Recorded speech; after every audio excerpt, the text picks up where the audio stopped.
Hey there, everybody. It's Jenny Clark with Solvability, and it's another session of GovCon Summit 2021 with the amazing Eric Doc Wright. Yay, Eric, so great to have you here today. Tell everybody what that square is in your pocket. Well, first of all, that's a really hard intro to follow. You just put me in the same league with Spider-Man, right? So anyway, I'll try to bring it. But it's a pocket square from Pocket Square Heroes. It's my Southwest Asia campaign from way back in the Gulf War. Gee whiz, it's 30 years ago now. But yeah, Pocket Square Heroes. You can instantly add game, right? Pocket Square, a freedom scarf for you gals. Love it. Support a Force Recon Marine, right? Okay, well, so Eric, you're going to talk to us today about a top 10 list, right? Yeah, that's a right. top 10 list of what? The top 10 things that veteran business owners should be looking at and paying attention to, especially post Black Swan events like COVID. My gosh, Black Swan event is something that's never supposed to happen, right? So let's hope we don't have it again, but I'm just going to turn it over to you, Eric, and let you take it away from here. All right. And everybody can see my screen, right? I just want to make sure I accepted the baton correctly from Ginny. You're correct. All right. Very cool.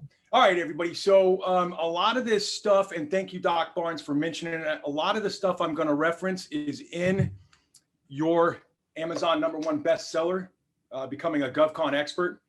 The pearls of wisdom in here are many and mighty. You don't have to use every one of them. If you just do a half a dozen, it'll change your business. So this is required reading as far as I'm concerned. So humbled to be a part of it.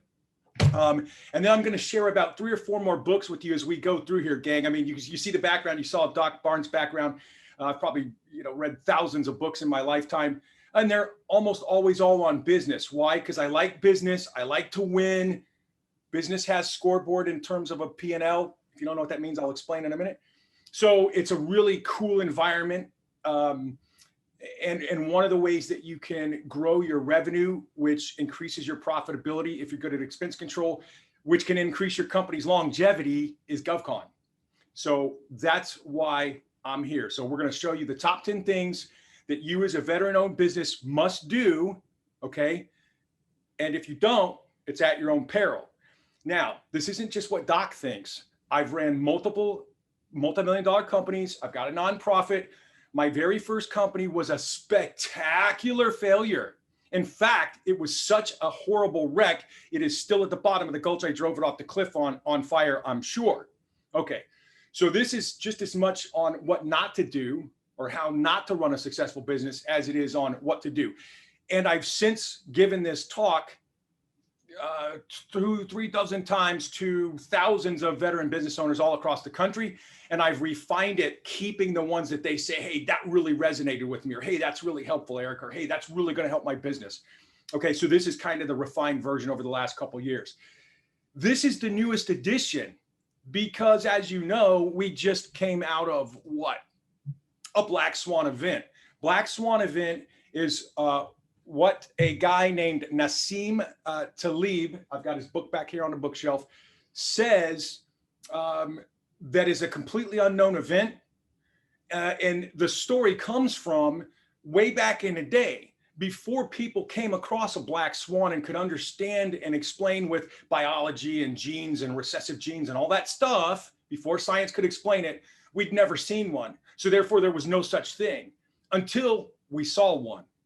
That's kind of what's going on with COVID, right? We are in the middle of an unprecedented civil and economic lockdown.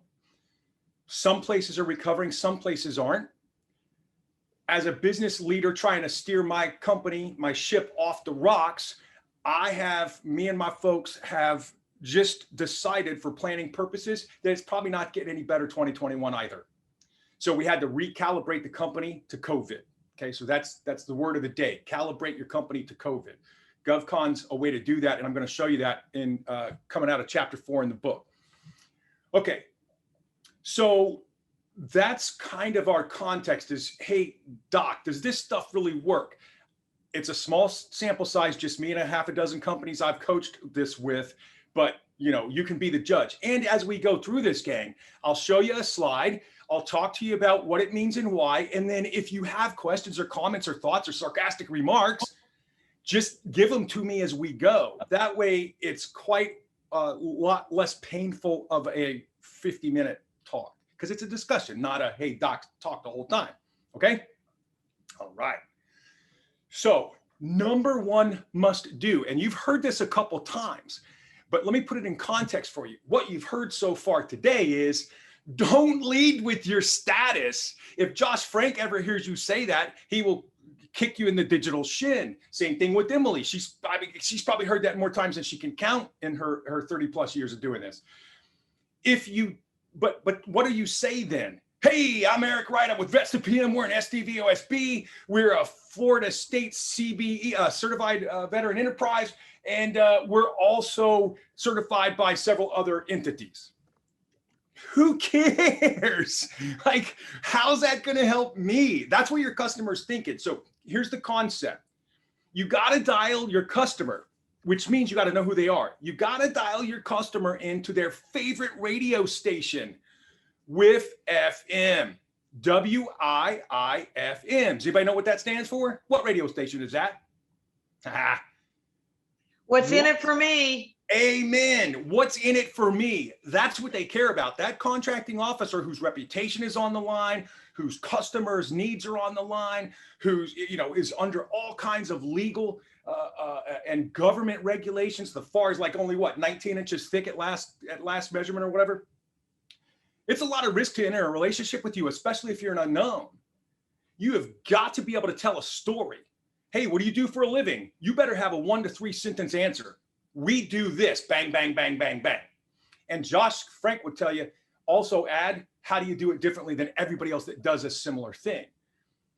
You have to be able to tell that compelling story. Now, you heard Chris, our keynote speaker, talk about the why.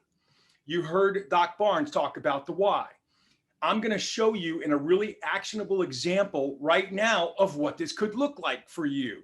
So if you have a whiteboard handy or a yellow legal pad or whatever, wherever you're taking notes, if you are, wherever you're sorry, I'm an old professor, so I'm gonna give you homework, take some notes.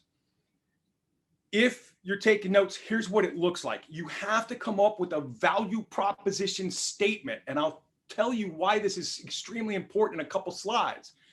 But suffice it to say, it's very important right now, because I go all over the country, pre-COVID, talking to thousands of small business owners. And when I say small, that's where I specialize. I help people with less than 10 people on their team doing less than 20 million in revenue. Why? Because that's the most touchy point in your history. That first 2 to 3 to 5 year period, that's where it's going to get really rough for you to sustain or outlive that. If you get past year 5, the stats get real good for you. If you get past year 10, you're on a downside all the way to the front door now, statistically speaking. Okay, so you need to have a value proposition statement. It needs to be about the customer, and it needs to appeal to their emotions before, or ethos, before their logos or pathos.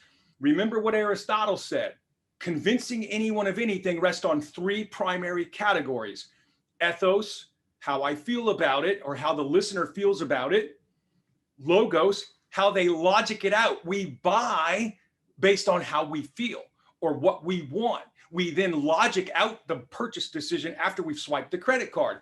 And then what is ethos? Ethos is, does the customer that you just dropped your value proposition statement on believe that you're credible? Do they believe that you can help them? Okay. So that's what you want to do. You have to know your customer, and you have to talk right to them, and it has to be clear and concise. Now, here's your first book.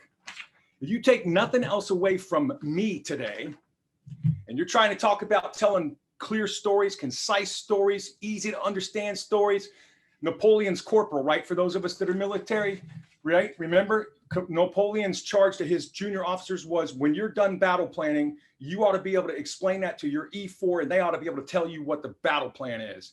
Get this guy's book, Donald Miller, Building a Story Brand. I thought I knew a thing or two about marketing. I thought I knew a thing or two about social marketing. I've spent 6 years building a multi-million-dollar company doing it. This changed the way I think about marketing. this thing was like a bright light on in a super dark room. Think about warm sunshine or laser focused, laser beam, bang. Get this book, change your company. All right. So what is a compelling story? All right. So now think about this. Here comes my compelling story. It's both my personal mission and my professional mission at Vesta PM. My own transition from military service was extremely long. It was 12 years, and it was extremely rough. And in fact, it was so rough that at one point it almost killed me. But in that moment, I couldn't pull the trigger and shoot myself in the head. I'm a coward, and that's why I'm still here. Because that transition was so rough, I took $500 and a vision and started a company that helps other military veterans achieve meaningful, lucrative post-service careers in fields that matter: HR, cyber, project management, entrepreneurship. Why? So that they can find purpose, so they can find a sense of meaning and mattering again, so that they feel like they're still somebody that matters, which is what you feel like the day you take off your uniform until the first day in the civilian labor force and you find out nobody cares. Okay. What does the veteran I help get out of it? Well, historically, of the 4,000 plus we've served to date, they're all making $90,000 to $105,000 a year. They're all still on a job. They all are fluent in management and its specialized dialects of HR and project management and cybersecurity or whatever.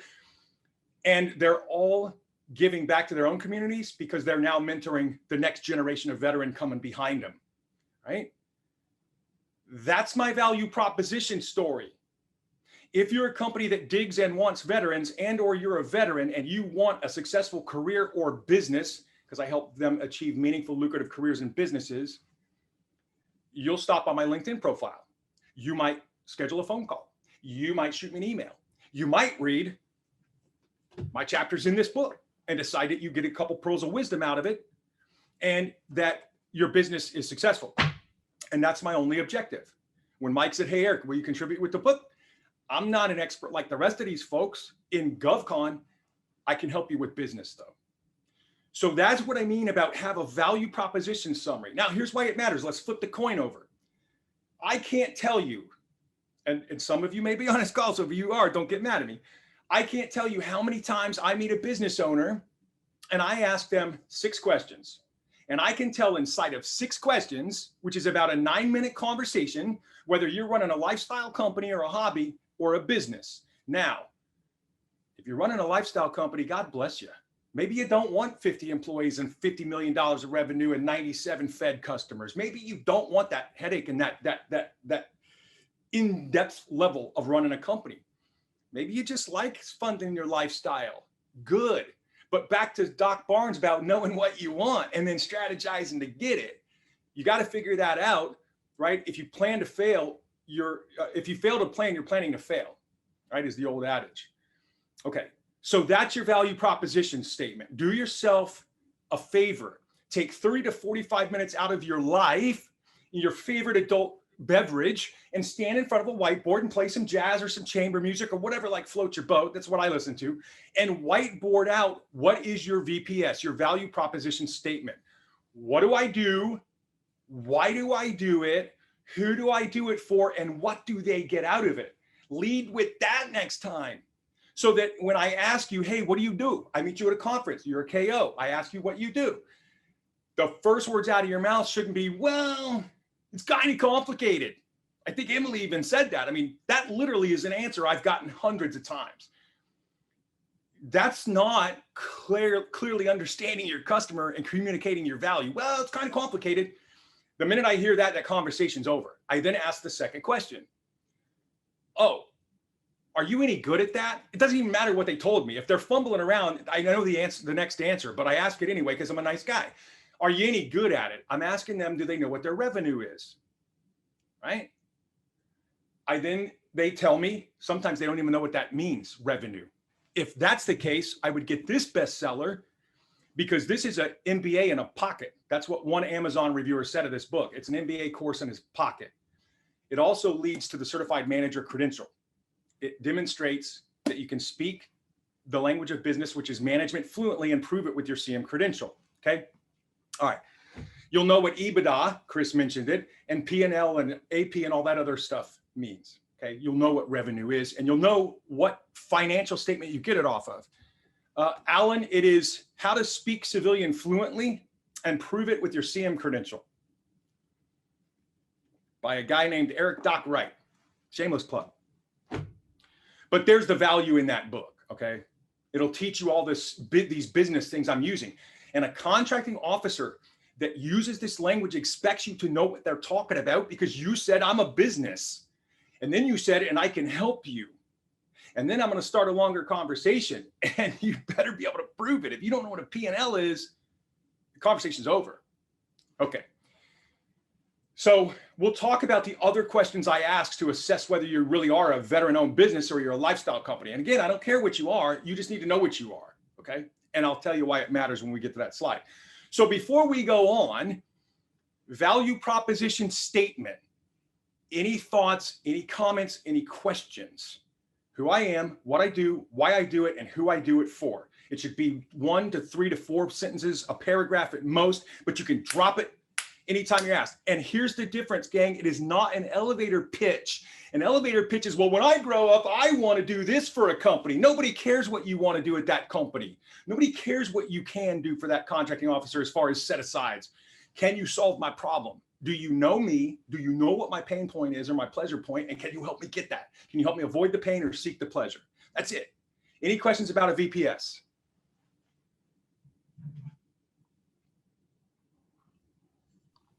I have a question, Doc Wright. Yes, ma'am. I love what you just said. Who I am. What are those 5 questions or 4 questions? Yeah. Who I am, what I do, who I do that for, and why it matters to them, or what do they get out of it? Great. Now, another way to say that is, what is your why? Who's it for? How do you deliver it? And what's in it for them if they buy it? And I don't mean buy it, I mean, but buy into you and it. And I want that good stuff in that VPS. Go ahead. I heard another question. I'm good. Thank you for answering, Doc. You bet. Thank you for the question. This is much more entertaining, gang, if it's a conversation. I'm telling you. I've done it dozens of times. Okay, and whoever's like taking notes for me, oh, it's Ginny. Oh my gosh, Ginny's always saving my tail. Ginny, thank you so much for being such a great handler. Ginny is rephrasing stuff in the chat for posterity. Okay, so that's the number one thing. And as you can tell, I started at the beginning. If you don't know who you are, if I ask you who you are and what you do, and you can't tell me, you lost. I don't care you're an 8A. I don't care you're an SDVOSB. If you're an SDVOSB, you know how many of those there was at last count? Over 14,000 of them. So even when you drop what you think is like your magic wand, your lightning rod, nobody cares because there's 13,999 others of you. Just saying. All right. Okay. I'm not saying it's not good to get. I have it. My company has it. But don't lead with it, as Josh Frank would tell you.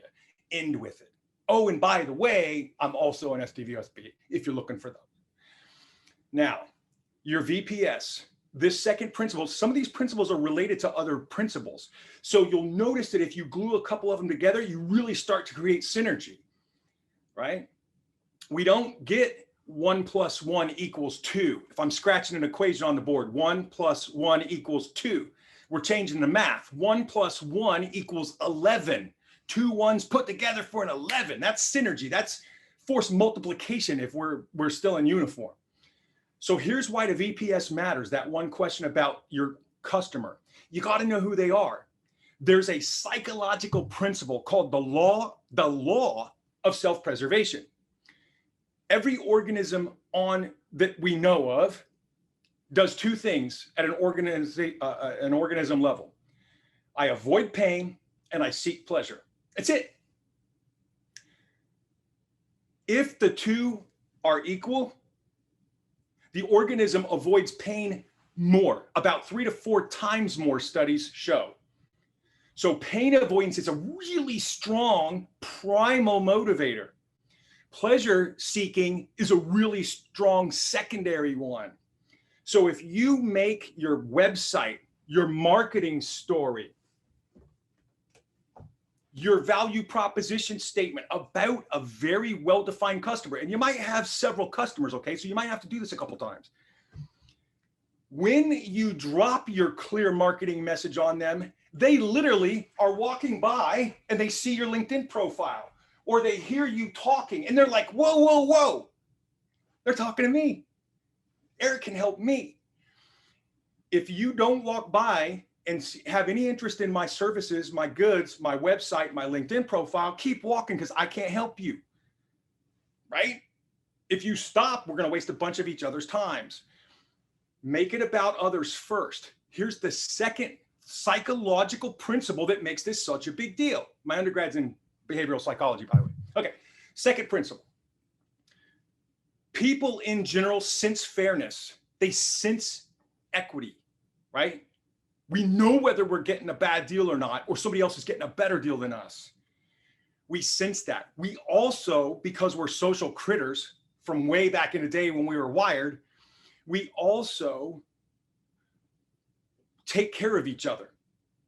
So if Christy or if Russ or Emily or Jenny or Lejeune does something for me, I kind of mentally account for the fact that I owe them one. You know what I mean? And I may never pay it back to them directly, but I may pay it forward to somebody else. So here's why this principle matters from two very fundamental psychological standpoints. If you make it about your customer first and you deliver on what you said you do because you're very clear about what you do and how and why, but they get the deal first, they get the goods and services and benefits first, you win.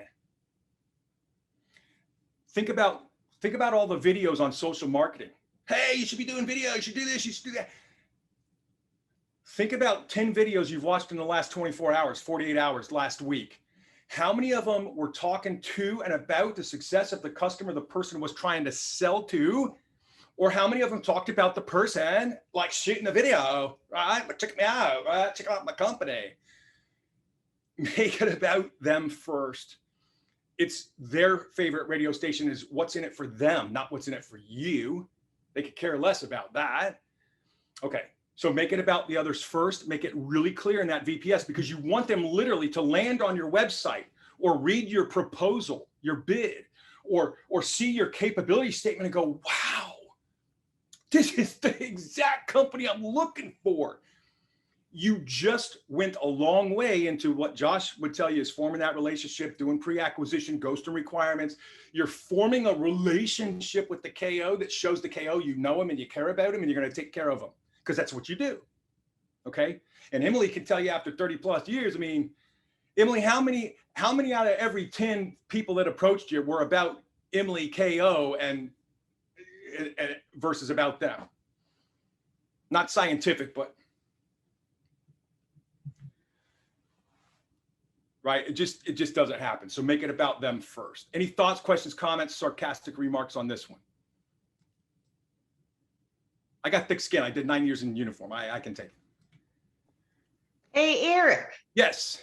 You're telling me some real wisdom because we spend so much time afraid. I do. Not everybody does this. Afraid to ask things or afraid to say something. And I've always felt like selling people on, well, you're going to fail a DCA audit and not win any contracts. That's a fear-based thing. But to me, what the problem is it's deceptive because you can win government contracts without passing a DCA audit. And so I'm always looking for what is the reason that people should be wanting to be a part of GovCon Summit, because I didn't really like talking about systems. I mean, I can do that. I'm really good at it. I could do it all day long, but nobody likes talking about money. But people love it when I say, you won't believe who I've got to come talk. Would you like to spend an afternoon having some conversations with people that have been there and done that and have a lot to share? That's right. First of all, especially if we spend any time in uniform at all, most of our formative years, we don't know how to sell. We've never been taught how to tell a compelling story, how to tell it clearly and concisely and confidently, but not arrogantly. We've never been taught to ask for the sale. I had to learn all this stuff. sometimes very successfully and sometimes very not successfully. So, but look, gang, here's what I would offer to you. I don't even need to know what you do for a living. If the customer feels like you're talking right to them and they make a buying decision that you can help them and they approach you to help them realize something they need, there's no sales in that. My buddy in my mentor company, Fed Contract Mentor Company, calls that solution selling. If I know what you want and I know who you are and I know why you need it, it can help you avoid this pain or seek that pleasure. You sell yourself. You know you're buying for me before you ever pick up a phone and call me or email me. You just want to hear a voice. You want to know that I'm real. You want to know I'm authentic. You want to know, you know what I mean? You just want some reassurance. You want evidence for your logos, your decision-making, that your pathos, your gut feeling is right. I can help you, right? So this is really, if you nail that VPS and that VPS is customer-centric, it makes selling so much easier because you're really just presenting a solution that you know that you're pretty sure their need. For example, you heard Chris, you heard Doc Barnes today. You think Colonel, Thunderbird pilot, flight navigator, these guys probably walked out in a uniform and just like crushed it. Man, I work with E7, 8, 9, 05, 6 all the day long that like, oh, I'll be fine when I get out. And they get out and they don't have a VPS and they can't demonstrate value and they talk in military and they call me 6 months in and like, bro, I need help. I can't find a job. And it breaks your heart, right? You got to make it about the other people first. Go ahead. Yeah. So I know vets need help transitioning. Go ahead, Jenny. It's also about that I think in general, veterans don't talk about themselves. They talk about their teams and they feel uncomfortable in that situation. And we feel like we're teaching them to sell when we really just want to find better ways for them to connect with the overall community who is desperately looking for them. As I've been talking to people, veteran business owners this last few weeks about GovCon Summit and ask them what their number one and number two problems are. Number one is I need more sales, I need more money. Number two is I can't find the people I need. And that's where you and I have been working together so hard, right? Yep. Is finding the talent that you know that are coming to you and saying, hey, bro, find me something, show me how to get on a path. And I've been talking to the business owners that are like, oh my gosh, I can find people, but they don't show up for work. They don't understand my culture. They don't do it, but give me a veteran and I'll hire them today. Yep. Beautiful. Yep. And that's why that's one of the lessons learned. Jenny, are you looking at my teaching notes from there? I must be, but it's really all about communication. So tell us more about Godzilla. Yeah. So, growing up as a kid, I date myself all throughout this. So top 10 list, Dave Letterman, right? I've already dated myself with Doc's top 10 list. So a big Letterman fan. He was a protege of Carson. So anyway, get good with LinkedIn. And I mean good. I mean like Godzilla taking command of Tokyo, stomping through that joint good. That's what I mean with good. Why? Because as of last count, as of yesterday morning, getting ready for this talk, LinkedIn says they have over 740 million users. 740 million users. 92% of those are B2B. 91% of the companies on LinkedIn have senior leaders and or executives on there. 86% of Americans, according to Forbes magazine, say business transparency is more important today than ever before. I've got a good VPS. It's about my customer. And if you look at my LinkedIn profile, it's customer centric. Here's who I am. Here's what I do. Here's who I do it for. Here's some evidence of how well I do it. Give me a call today. If you look at my LinkedIn profile, it's about 4 paragraphs long. And here's the deal, gang. I know who I don't serve. So I don't need to chalk my LinkedIn profile full of nonsense. It doesn't need to be 17, inches deep and like wear out your mouse scroll wheel, right? It doesn't need to be. Make your title, your title right under your name. Most valuable piece of real estate on your entire LinkedIn profile. Here's what I mean, get good. Jot these 3 or 4 things down. Here's what I mean, get good. Now, there's all kinds of cats out there making a living telling you how to get good LinkedIn. Nancy Lane, the gal is a giant whose shoulders I stand on. Jenny's mentioned her several times. great mentor, follow Nancy Lane. Anyway, your value proposition should be so distilled, bang, it should be one sentence. If you look at my LinkedIn profile, I'm a military vet, I'm a serial founder, I'm a best-selling author who helps military veterans achieve meaningful, lucrative post-service careers and businesses. You think I've said that 9,000 times in my sleep? Yes. That's who I am, that's what I do, that's who I do it for, and that's how they benefit, right? If they hear that, I've been approached in airports. People recognize me and say, hey, you're the guy with that veteran company. My cousin is getting out of the Marine Corps in a year. Do you have a business card? Have a good, clear title. Don't let it default. LinkedIn will default it. Have a good about me summary. Clear, concise. 3 or less on a treadmill, as Donald Miller will tell you. You'll understand what that means after you've read this book, right? The one sentence, your about me, your summary should be a couple paragraphs deepening or proving how you do that VPS stuff. And it should have, so that's the second action item. Here's the third action item. It should have a clear call to action. If you look at mine, it's, hey, book me to speak, contact me if you need training, placement, and preparation and placement as a vet, or contact me to get my book, or have me help your company hire veterans. That's it. And it's got all the ways you can do those things. I don't leave it to chance that you buy something from me. I tell you how to get something from me. If you've read all the way and you've scrolled down, you must be interested. You called me. It makes the selling part so much easier. I mean, is this all making sense, gang? And I'm not the smartest guy in the room. This is all, I'm using basic human psychology here. Well, Doc, you're absolutely right. And I think for the longest time when we'd have our mastermind calls, I'd say, what's a call to action? What's a call to action? And you and Michael Lejeune would always nail it. And I would be like moving back and forth thinking, I'm not sure I want to put that. That sounds too pushy. But you're absolutely right. We only have a few seconds to make a decision. And think about how the way I've even quit looking at email. I mean, I'll look at it once or twice a day, but beyond that, if I start getting into my email, I waste too much time. So I just said, I got to quit. I got to quit looking at email. Yep. I do spend a lot of time on LinkedIn, but that to me is fun because I like to see what everybody's doing, what they're talking about, where things are going, and I want to learn something. So it's always up to date. But you're absolutely right that when you don't have a clear call to action, people don't know what you want you to do. So it's kind of like, hey, Eric, I'm having a party and I don't invite you. That's right. Well, I wish Ginny would have invited me. I can't invite myself. I would have gone. I'd love to go. Now, here's your door prize on this slide. Here's another action item you can do with LinkedIn. It's going to take you a couple hours a week. So do as much or as little of this next activity as you want. Now, remember, this is working on the business stuff. So if you're still in a place where you're working in the business, like head down daily, you need to do some strategic planning with Russ and or Mike. They can help you with that. So if you've got some time on your weekly calendar to work on the business, here's a great trick.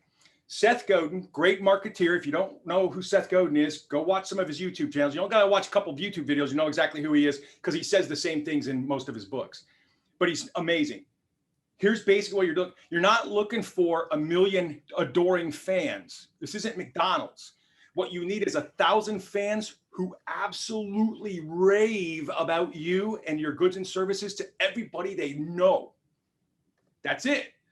Because they'll go tell 1 million people. You just created a sales force. So here's how you do that. Here's how you get a tribe of people who love your content, your videos, your articles, whatever.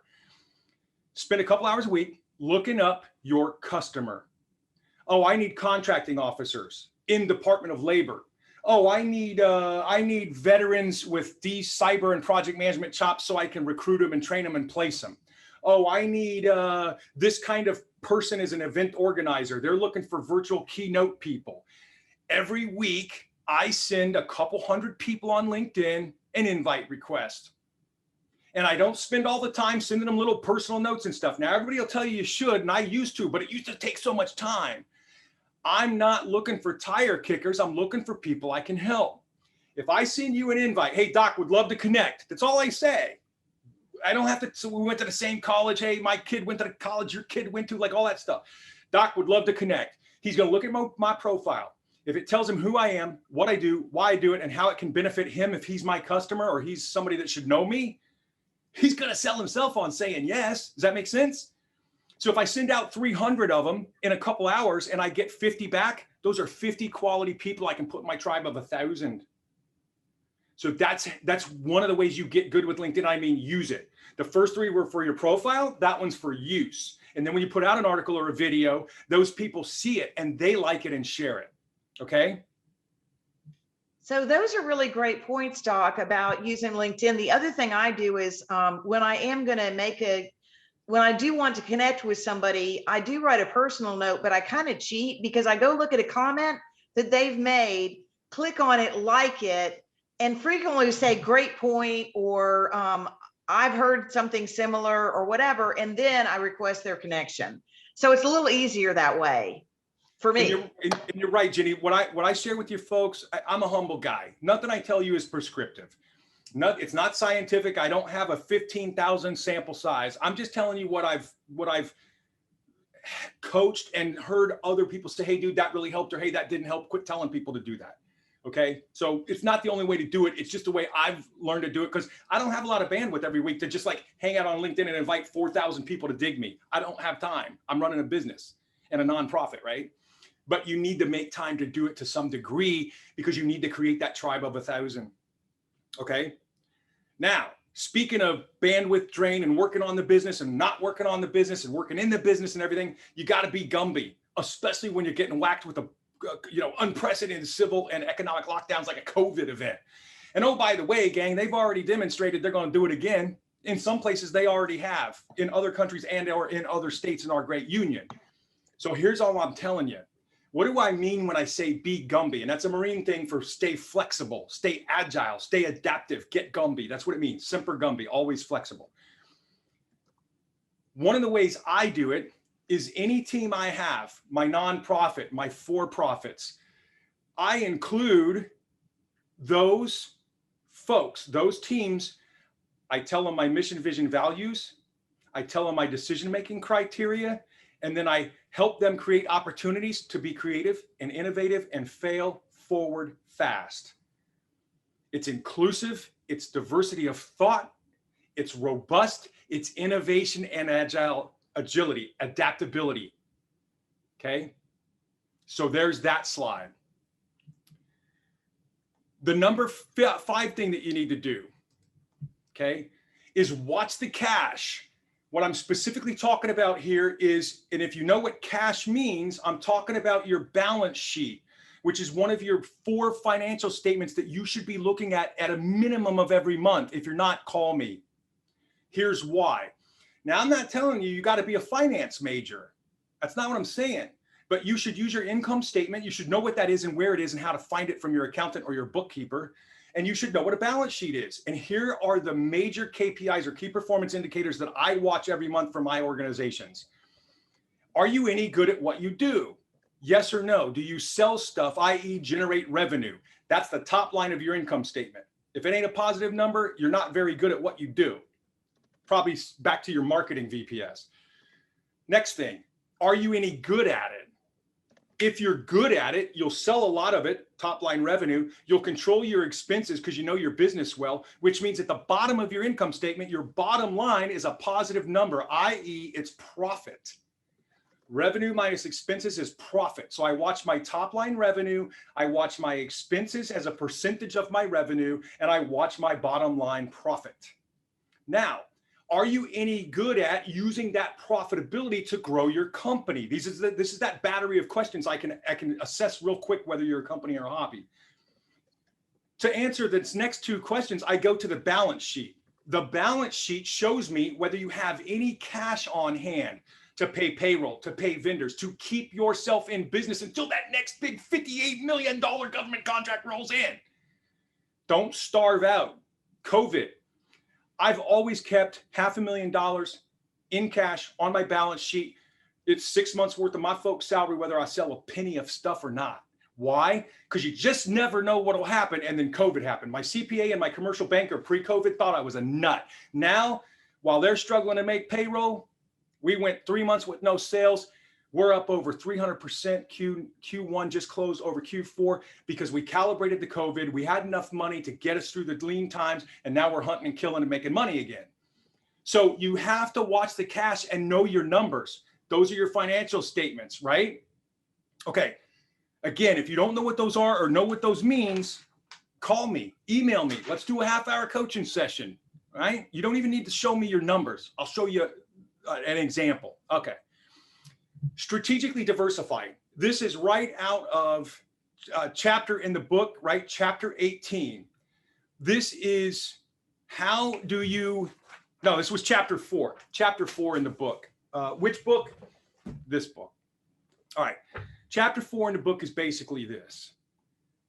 When COVID happened, DoD travel, Department of Defense, as you can imagine, is one of my biggest customers. DoD travel shut down immediately. In fact, I was on a plane. I was packed to get on a plane. This is 10 o'clock at night on a Thursday. Dark 30, I'm flying out on a Friday to Ramstein, Germany to talk to base leadership, 300 folks plus, all Russ's old rank, in the auditorium, and then deliver a week-long training class. President Trump shut down travel that next morning at 07. I would have been quarantined in Atlanta. Whoa. So not only did DoD travel freeze, so did hiring. Corporate America sent everybody home. I don't need to hire people. I need to let the dust settle and figure out what the heck is going on. So 70% of my revenue went boom, overnight. Wow, vapor lock. Okay, gang, what do? Get them together. Here's our values. Here's our mission. Here's our principles. Here's our customer. Here's our value proposition statement. Here's how much gas we've got in the tank. Look at the balance sheet. Let's go get it. What did we do? We did like 13 things. They're all in the chapter, but you can read it on your own. But a couple of the big ones. We serve military. 250,000 a year is our market cap. We created PDU University, a digital platform that helps you maintain your project credentials. Guess what? We now serve up to 16 million civilian professionals. We just made our market bigger, okay, by doing training. So it was still in our wheelhouse. We created a voice hub. We did our strategic planning for this very GovCon summit here. My office is in the voice hub, but the voice hub is a place where local small businesses here in Brevard County, Florida, can come in and do podcasts and shoot YouTube videos and do LinkedIn profile headshots and all that stuff. Get LinkedIn makeover advice. It's a place, voice hub. Small businesses can create and share their voice with their marketplace to make money. That's what it is. It generates revenue that's now diverse from training and placement, which is Vets to PM's core mission. Okay. We established, here's what got me noticed by this gang of experts. In 90 days flat, I went from business guy to GovCon expert. I'm certified by the state of Florida. I'm in competition right now for a big contract. We've won a couple subcontracts, subprime contracts, supporting defense contractors in 90 days. How? Insider's Guide, Joshua Franks, Game Changers, Mike Lejeune. These guys are literally, they started as mentors. Now they're dear friends. Jenny, I hired Jenny to be my coach. She said, hey, you need to fix your rap rates. Doc, your last proposal was horrid. No wonder they rejected. I'm like, what's a rap rate? Right? Is that like a Subway sandwich or something? Nope. Hired Jenny. She's already got me squared away. Okay. So you've got the folks on these calls to help you do that stuff. If you want to check out the other cool stuff we did that just in a couple quarters has us up off the bottom 300%, check out chapter 4. All right. Next one. Hey, I think it's amazing what you're talking about. You in your own spot, diversified, you moved forward, you took advice. And you also said, you know, all I got to do is stick with my mission and it'll move forward. So brilliant. But my team did it. I just had the vision and the leadership. So to Jenny's point, she says it all the time. Vets, get good at talking about what your contribution to the team was. We all know you had a team. We all know the team did it. But you provided leadership, direction, motivation, purpose. I mean, isn't that the very definition of military leadership? So make sure you talk about your contribution. So number 7, if you think hiring a professional attorney, accountant, whatever is expensive, try hiring 4 of them that are JV and don't know what they're doing and screw you up a couple times. I can tell you from personal experience, get the experts now. Do things like get creative, put them on retainer. My accountant, my attorney, hey, look, I'm gonna put you on a project basis. As I grow my asset value on my balance sheet, which you'll be able to see, we'll sign an NDA and I'll show it to you every single quarter, you can increase your fees. Now they're on my team. They are literally secondary owners of my company. They want to give me good advice. They want to grow my goods and services and revenue. Why? Because I can grow the need for them. Not every accountant will do it with you, but find the ones that will and start small. Okay, so assemble your team of experts. And I would also add not just CPAs and attorneys and insurance people. Get a good coach or mentor. Join a CEO roundtable or hire Lejeune or hire Barnes or hire Janie. Like we've got a ton of them on here. Get somebody that can help you navigate the businessy part of your business, okay? All right, so that's number 7, assemble a team of experts, Avengers assemble, right? Number 8, Mike and I will talk about this in our session next week, but this is the leadership part. Great book on leadership. Mike's gonna drop some pearls of wisdom on you, but here's one of the most profoundly life-altering books on how I became a, what I say is I'm an average leader. Okay, my folks might tell you differently. I hope so. It's unpaid endorsement, but this book is amazing. It's Lincoln on Leadership. It's an old one. It's Donald T. Phillips. This will change the way you think about leadership. This guy was a servant leader serving the entire nation before there was such a term coined in the research in the 80s. This guy wrote a book on it. Read the book on how to be Lincoln as a leader. It'll change your life. Who's the author again? Donald T. Phillips. Got it. I put it in the chat. And gang, the books I recommend, 12 or bigger font, short. You can read them in a plane flight across the country in one. Why? Because I got an attention span of a 5-year-old. If I'm recommending it to you, it changed my life. It helps me with my businesses. It's an easy read. It's doc proof. Okay. Now, good job, Russ. Right on, sir. Okay. Number 8, clearly communicate your company's culture often, internally and to your customers and to your marketplace. My mission at Vets to PM is to help military veterans achieve meaningful, lucrative post-service careers and businesses. Bang. My values, I do everything with integrity, commitment, and excellence. Why? Because if I'm going to get out of bed to do it and my customer is the veteran, I'm not going to have asked it. I'm bringing it all, right? Okay. That mission and values coupled with my company's decision-making. How do you make decisions? Does it help us help a vet? Yes or no? Will it be profitable? Yes or no? Will it move us forward as a company? Yes or no? Question 3, how will we know? Metrics. How much funding, resources do we need? Bang. Within a 5-minute, 10-minute pitch, somebody bringing me a project for approval can figure out whether I'm going to say yes or not. Okay. Fail forward fast, experiment. But the only way that this happens is you have to constantly demonstrate your culture. I all the time talk to my folks about culture. In our weekly meetings, I will say, hey, here's what my COO did, and it just floored me. And I think it's a prime example of excellence. What do you think, team? They literally call each other out when somebody does something great, demonstrating some of our values. That becomes part of the DNA. One of the biggest compliments I ever got, and I think you could ever get as a business leader, is I'm at a conference. I talk to 500 people in the audience. Some guy comes up afterwards. He says, Doc, I feel like I know you. So glad to meet you, blah, blah. You got a business card? Yeah, I got a business card. And I start to tell him what I do. And he says, no, I got it. I've already talked to your director of career services, and I've already talked to your senior instructor of your cadre. They both told me exactly what you said during your pitch. They know what you do for a living, and they're on board with the mission. I just got goosebumps. I mean, you talk about getting it done the right way. That's done. I don't even have to be there. I could get hit by a bus tomorrow and the company would go on. Okay. That's what you need, that resiliency, that planning. All right. Number 9, do not race people to the bottom. This is where Jenny can help you with your rap rates.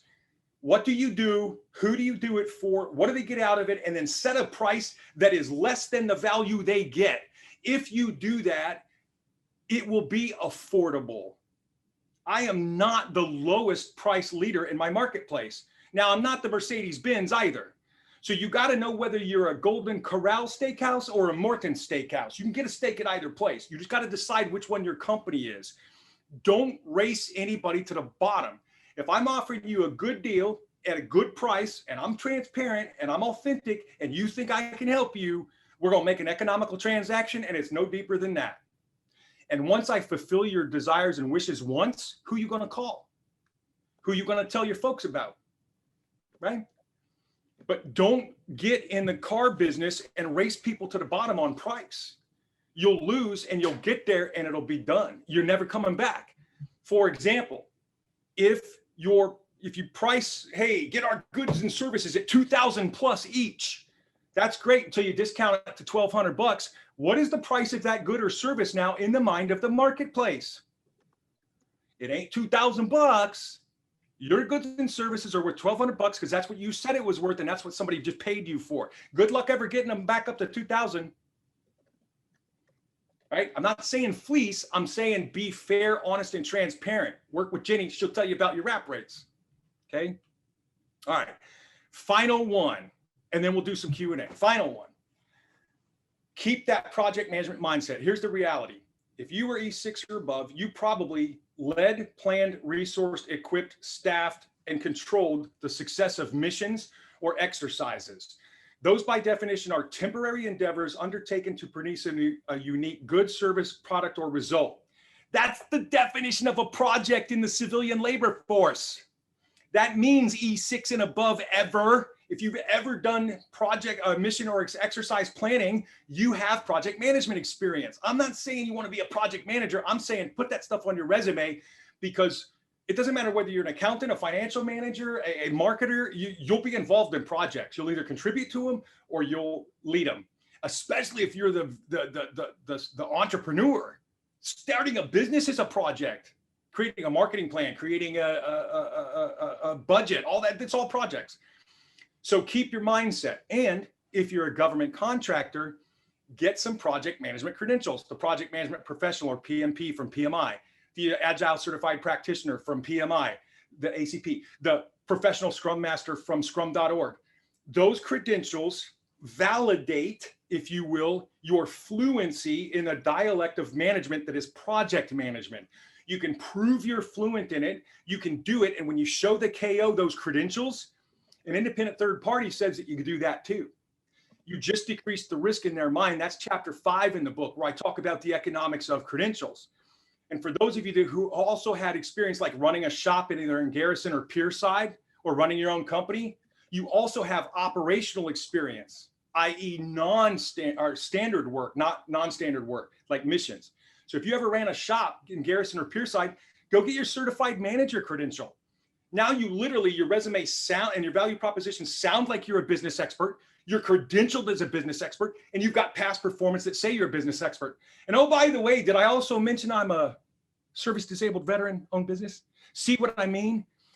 I lead with my capabilities and chops. I lead with my ability to solve your problems. And then, oh, by the way, I'm an SDVOSB. Let's do some Q&A. All right, we're back. Let's do some Q&A. Everybody turn on your cameras and join the center. I'd love to have some conversations. The first thing I wanted to mention Digital mosh pit.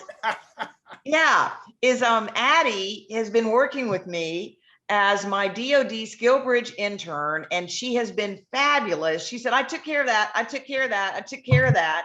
She's thought of things I haven't even thought of. The other thing about it is every day there's a daily stand-up that she attends to talk about, here's how you need to manage Jenny. And somehow it's all working. Yep, she's amazing. She's Navy. Absolutely. So Eric, when you were talking about race to the bottom, you were so right about that. We tend to get a little worried that we're going to spend all this time and energy going after a contract. If we don't get it, that nothing else is going to come along, and that we better drop our price. And it's almost the thinking of that causes us to get these crap contracts. And I've seen many companies that were successful for a long period of time and felt like, oh, this is a $10 million contract. We get on that and we get that work, then we'll have 100 people or 1,000 people and we'll be rolling in it. Well, there is a certain point at which a company becomes large enough that it's economically efficient. Yep. Economies of scale or whatever you want to think about. But the cost for a government contractor to get to that point is very, very steep. And that's part of the reason that we're so devoted to these small businesses that are what I call the traction zone, that are beyond the startup. They know how to do it. They know their technical stuff. They can do the work. They're making contacts. they're getting subcontracts and they're not sure what it's going to take to get that next step. Well, the problem is, it takes a lot of investment. And our role with this event, with these things, is to show people how to quit burning money. Because you can, any business that you've got, you're going to burn money. And we just want you to burn less and get more results with that which you burn, right? Yeah, the military way to say what Jenny just said is, I've got lots of scar tissue from lots of deep battle scars. I can help you avoid the same scars. That's what we do. That's what the coach is about. So this final book, there's lots of great coaches around here, but gang, I'm telling you, this will change your business life too. This will change the way you think about and track your business. It's called The Great Game of Business by a cat named Jack Stack. Okay. So, I mean, literally, I taught MBA at university for years. I was a university professor and a College of Business chair. These are the books that I feel can have the most profound effect on everyday average Jane or Joe Bear trying to run a veteran-owned business. Okay. Change your life. Right on, Russ. Sounds like we got the same read list, brother. Okay. Who's got some questions for us? One of the reasons that we are all together anyway is with GovCon Summit, we've created a certain amount of synergy among the different people. So I met Eric because of Baron Wright and Nancy Lane several years ago. He supported me with GovCon Summit for the last 3 or 4 years. And it's only because we've been working together that we start to look around and go, oh my gosh, we should be working together. So one of the things that we figured out is, let's introduce Eric to another group called GovCon Pay. Cindy Mesmer, tell them a little bit, if you would, about GovCon Pay and how you guys are kind of working to bring more veterans in for veteran business owners in federal contracting. We are. So thanks, Jenny. Another great session. Happy to be here. We are helping our clients by using our scalable platform to not only pay and manage their employees' HR, but one of our missions is to really help our government contracting clients hire more veterans and see the value in hiring the veterans. So loved everything you were saying, Doc.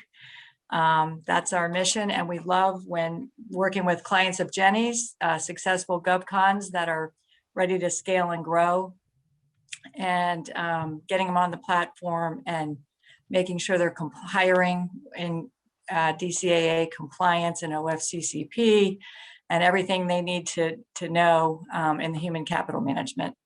As they scale and grow, we love it when they win that contract and they come on with us with 12 employees, and then next thing you know, they have 50 and they have 150, 500.